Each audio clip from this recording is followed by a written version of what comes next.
Greetings, this is Brother Eli with another episode of Bible Truth Revealed. Today's topic is, should Israelites take part in the traditions of the other nations? That is, should Israelites take part in the traditions of the other nations? We will explore 2 Maccabees chapter 6, verses 1 to 9, that's 2 Maccabees chapter 6 in the Apocrypha, and we will compare it to the present day so that I can demonstrate how Israelites should respond to pressure or coercion to celebrate the customs and traditions of the other nations. 2 Maccabees chapter 6, I will read verses 1 to 9, and I will be reading from the Brenton Septuagint translation.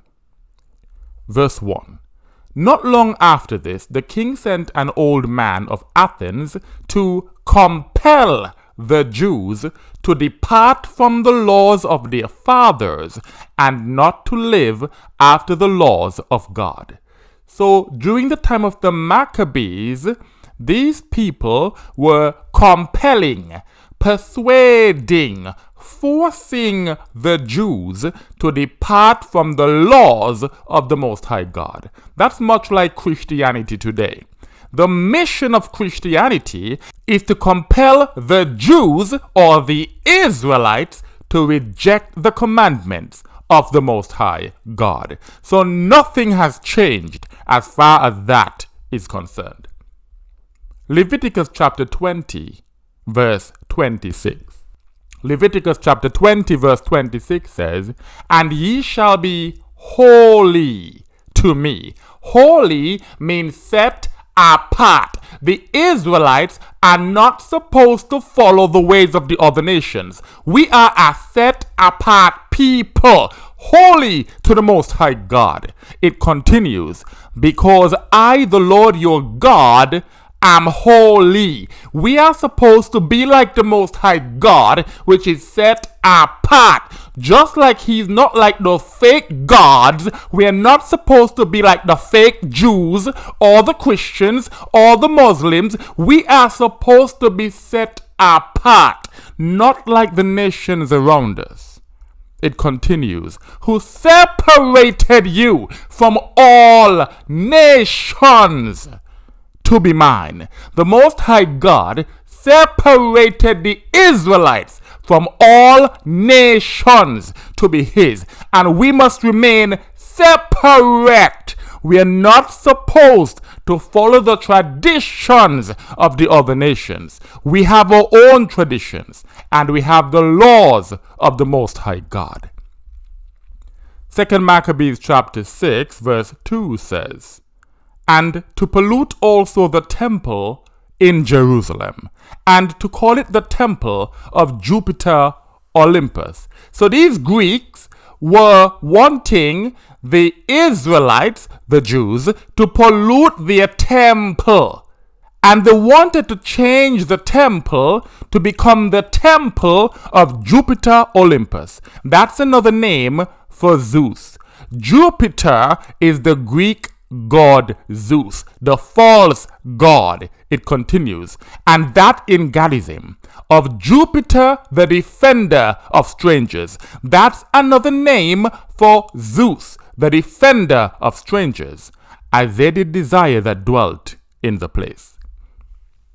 In the New World Encyclopedia, under the heading Zeus and subheading Worship of Zeus, quote 1 says this: "Zeus's wide-ranging authority was made evident by the numerous titles applied to him by the ancient Greeks. For example, the title Olympios, that's the same Jupiter Olympius, emphasized Zeus's kingship over both the gods and the Pan-Hellenic festival held at Olympia."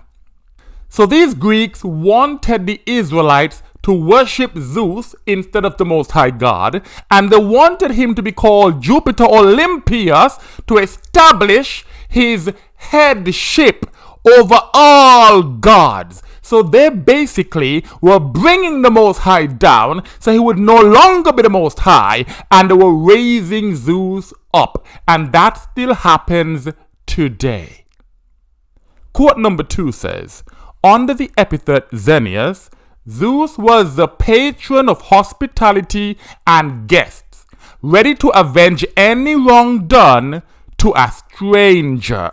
This is why he was called Jupiter, the defender of strangers.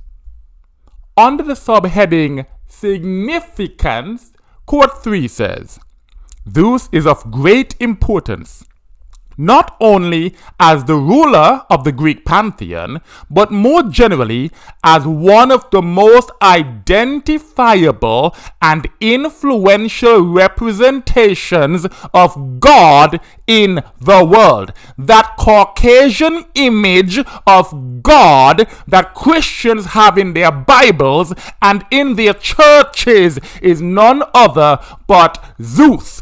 This has not changed. It's the same as in the time of the Greeks. It continues. His depiction as the bearded, overwatching sky god has often been the archetypal image of God in the Western world, including in the Christian tradition. Christians are worshipping Zeus and the son of Zeus. In some instances, images of the old bearded god have been prevalent in popular culture references to the supreme divine. Further, the idea of God as a temperamental monarchical figure no doubt derives in part from Zeus. So what many people think when they think of God is actually Zeus and has nothing to do with the Most High God of Israel. It continues. Thus, Zeus's presence in the collective religious consciousness of much of humanity is unquestionably immense. So there are Christians who say that they worship the Most High, but they actually worship Zeus without knowing it. Verse 3 of 2 Maccabees chapter 6 says, the coming in of this mischief was sore and grievous to the people. Being forced to worship Zeus should be sore and grievous to Israelites today, just like it was sore and grievous to our forefathers during the time of the Maccabees. It is mischief today, just like it was mischief back then. The Merriam-Webster dictionary defines the word sore as causing emotional pain or distress. The word grievous is defined as causing suffering or pain.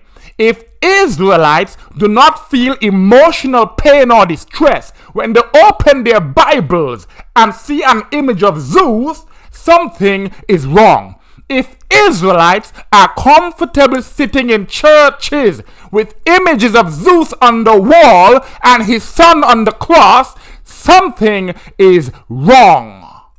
That's a sign that these Israelites have turned their back on the Most High God. They have brought him down to a level where he's insignificant in their lives.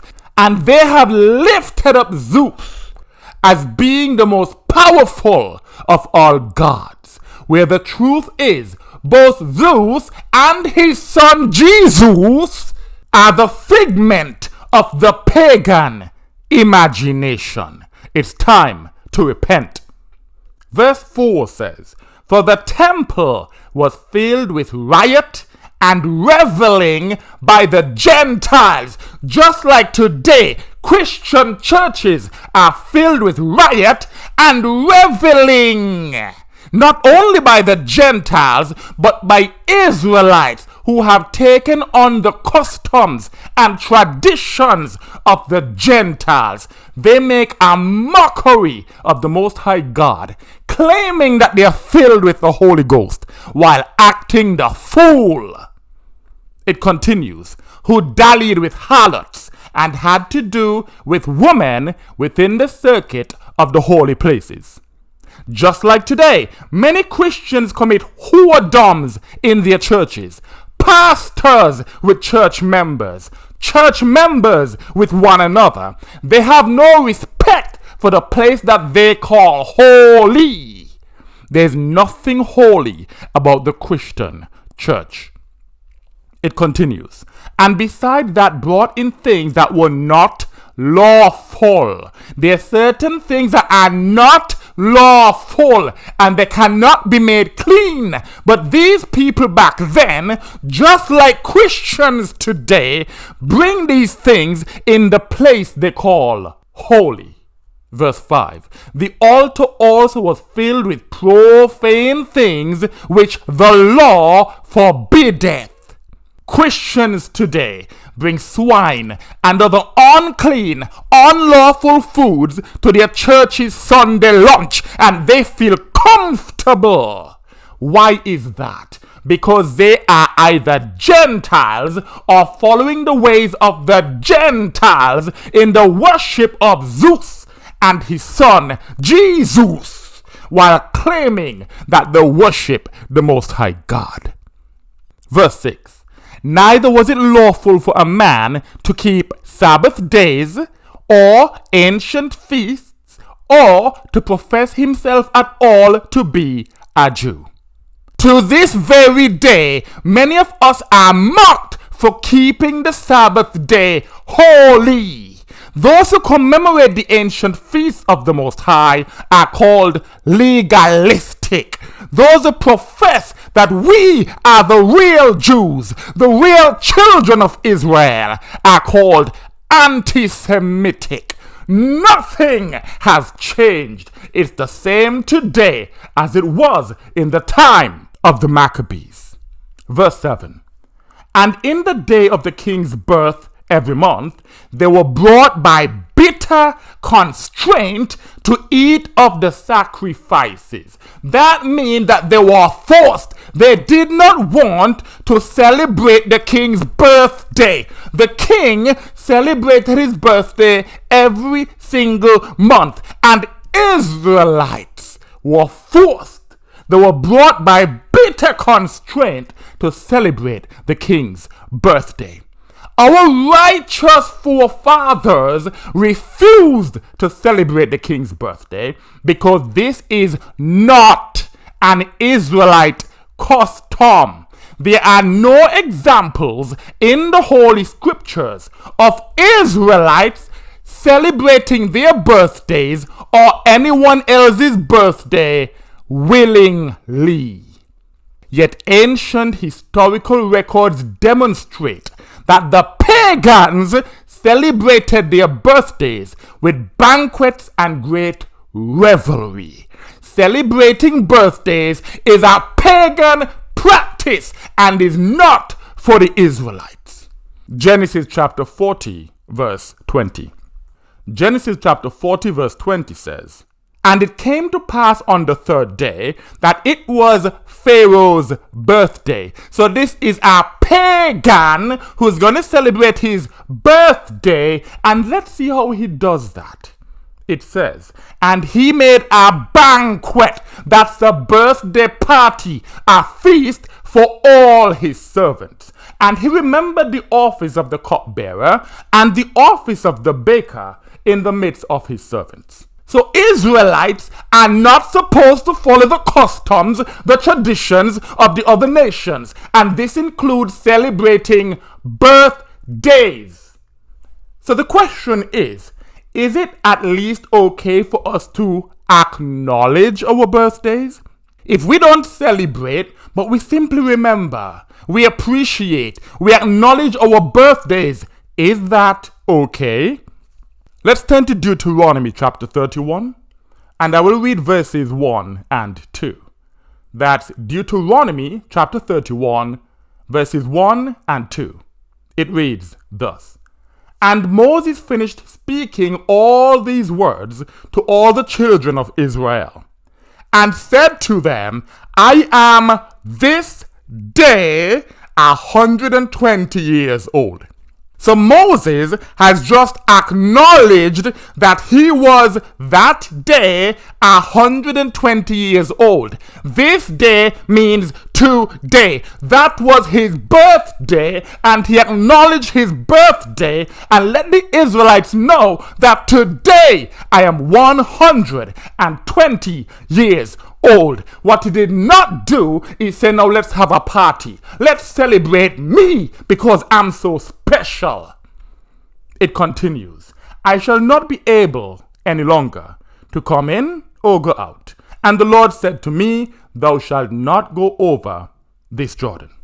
So no, Israelites are not supposed to celebrate birthdays, but we can acknowledge our birthdays. So if we don't celebrate birthdays, what do we celebrate? Genesis chapter 21, verses 1 to 3 and verse 8. That's Genesis chapter 21, verses 1 to 3 and verse 8. It reads thus. And the Lord visited Sarah as he said, and the Lord did to Sarah as he spoke. And she conceived and bore to Abraham a son in old age, at the set time according as the Lord spoke to him. So Abraham and Sarah have had a baby. Verse 3. And Abraham called the name of his son that was born to him, whom Sarah bore to him, Isaac. Verse 8. And the child grew and was weaned. So he stopped taking his mother's milk. He's weaned. And Abraham made a great feast the day that his son Isaac was weaned. So we can have a great feast on the day that our children are weaned of their mother's milk, but we do not celebrate birthdays. It is not a Hebrew practice. 2 Maccabees chapter 6, I'll continue in verse 7. It says, and when the feast of Bacchus was kept, the Jews were compelled to go in procession to Bacchus carrying ivy. So here's another feast, and our people were forced to go. They did not want to go. But nowadays, whenever there's a feast, a celebration, whatever the other nations want to do, the Israelites want to be up front and center like a bunch of fools, when the Most High said to be separate. Just like Zeus was a false god of the Greeks, Bacchus was also a false god of the Greeks. The New World Encyclopedia, under the heading Bacchanalia and subheading Bacchus, says this. Bacchus or Dionysus was an important figure in the religious imagination of the Greeks and Romans. So just like Zeus is a fictitious character, just like Jesus is a fictitious character, Bacchus was also a fictitious character, a character from the imagination of the Greeks and Romans. That's it. Yet Israelites to this very day celebrate Bacchanal and have no idea where it comes from. It's time to repent. As he was thought to represent the union between the realms of the living and the dead, as per the two mythic stories of his death and rebirth. Again, the two mythic, this means they were myths, fictional, from the imagination of the Greeks and Romans. And this is much like the mythical, made up, fictional story of the death and resurrection of the false god and idol of Christianity. For more on this subject, please listen to my teaching entitled, Jesus Never Existed. That is, Jesus never existed. 2 Maccabees chapter 6, I will continue from verse 8. It says, moreover, there went out a decree to the neighbor cities of the heathen, by the suggestion of Ptolemy, against the Jews. When decrees are made to force the Jews to observe the traditions of the other nations, these are done against the Jews. They're not in our favor. The other nations know that we are supposed to be holy. We are supposed to be set apart, just like our God is holy and set apart from the false gods of the pagan imagination. Therefore, when decrees are made, when laws are passed to compel the Israelites to get involved in the nonsensical traditions of the other nations, these things are against the Israelites. It continues that they should observe the same fashions. They want us to do the things that they do because they know that if they can keep us in sin, we will be destroyed when they are destroyed. It continues, and be partakers of their sacrifices. Jeremiah chapter 10 verses 1 to 3.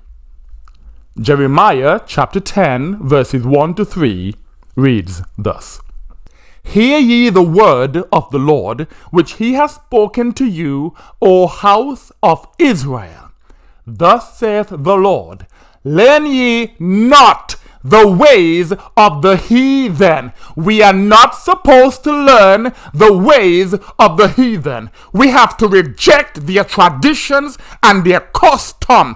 We, like our righteous forefathers, should want nothing to do with the ways of the heathen. It continues, and be not alarmed at the signs of the sky, for they are alarmed at them, falling on their faces. For the customs of the nations are vain. Their customs, their traditions, they're all vanity. They are meaningless. They are based on their imagination. It is a tree cut out of the forest, the work of the carpenter, or a molten image. The customs of the nations are the practices that are unique to the heathen. In other words, the festivals and traditions that the Most High did not command the children of Israel to partake in. For example, Thanksgiving, the 4th of July, Easter, Halloween, New Year's Day, Valentine's Day, Christmas. Many Israelites claim that these are not religious feasts, so it's okay to participate in them. For example, they say that they're just welcoming in the new year and it has nothing to do with religion, so they celebrate the New Year's Day. Firstly, it is impossible for a new year to start in the dead of winter. The real new year, which is always in the spring, is about new life, not death. So the new year cannot be in the dead of winter. Secondly, the so-called New Year that our slave masters celebrate is based on an ancient pagan religious feast. Israelites are claiming that these things are not religious, so they are okay. So let's check the New World Encyclopedia and see what it has to say. Under the heading New Year's Day and subheading New Year's Eve, it says this: New Year's Day is traditionally a religious feast. It's a religious feast. These traditions that most people have no idea where they came from are mostly religious feasts to celebrate the false gods of the heathen. And when Israelites partake in these things, they are committing idolatry, even though they might not know the reason that these things are celebrated. The Most High told us to be separate for a reason. If we choose not to be separate, we have no excuse. We cannot say we didn't know. He didn't tell us to go and find out. He simply said to be separate and not to celebrate the vain customs of the other nations. 2 Maccabees chapter 6 verse 9 says, "And whoso would not conform themselves to the manners of the Gentiles," meaning that whichever Israelite refused to follow the traditions, the customs of the other nations, should be put to death. This is a difference between the time of the Maccabees and today. Nobody is being put to death for not celebrating birthdays or Christmas or Thanksgiving or the 4th of July or Mother's Day, Father's Day, Halloween. Nobody is being put to death for not conforming themselves to the manners of the Gentiles.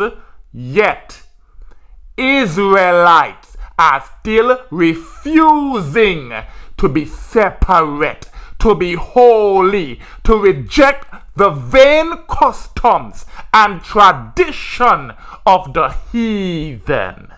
Shame on us today.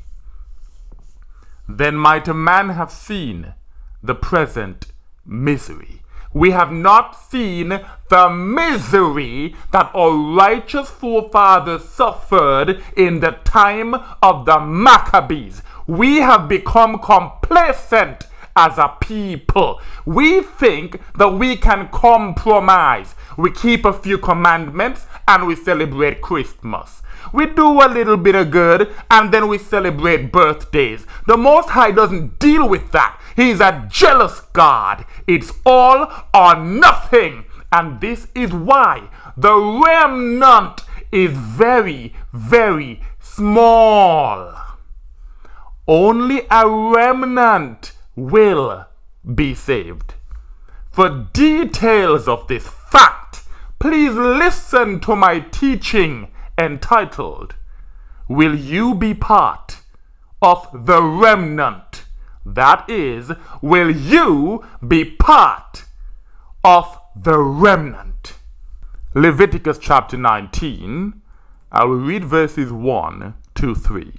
That's Leviticus chapter 19, verses 1 to 3, and it reads thus. "And the Lord spoke to Moses, saying, Speak to the congregation of the children of Israel, and thou shalt say to them, Ye shall be holy, for I, the Lord your God, am holy." The remnant is holy. The remnant has always been holy, and the remnant will always be holy. Everyone else just compromises or rejects the Most High and His commandments. This is why only a remnant will be saved. Verse 3. "Let every one of you reverence his father and his mother, and ye shall keep my Sabbaths. I am the Lord your God." Now the Most High commanded us to reverence, which is to respect our father and our mother. However, He never commanded us to set aside one day each year to celebrate them. Mother's Day and Father's Day have nothing to do with the Israelites. Mother's Day and Father's Day are of the heathen, the other nations. These are vain customs and traditions that we are not supposed to learn. The Most High did not command us to celebrate these days. In the New World Encyclopedia, under the heading Mother's Day and subheading Origins, meaning where did Mother's Day come from, quote number 1 says this: "There was a custom of mother worship. We do not worship our mothers. The heathen do that nonsense." It says there was a custom. This is one of the vain customs that the Israelites were commanded not to follow. There was a custom of mother worship in ancient Greece. The same ancient Greece that killed our righteous forefathers and forced them to worship Zeus and to worship Bacchus and to celebrate their festival, their traditions. This is the same ancient Greece. Nothing has changed. Again, there was a custom of mother worship in ancient Greece which kept a festival to Cybele, the great mother of Greek gods. This is what Mother's Day is all about. You cannot say, well, I don't do that, because you are following the customs of the nations. That's all the Most High said not to do. Do not do what they do. Their customs are vain. Learn not the way of the heathen. You do not need all the intricate details of where these things came from. You just need to obey the Most High.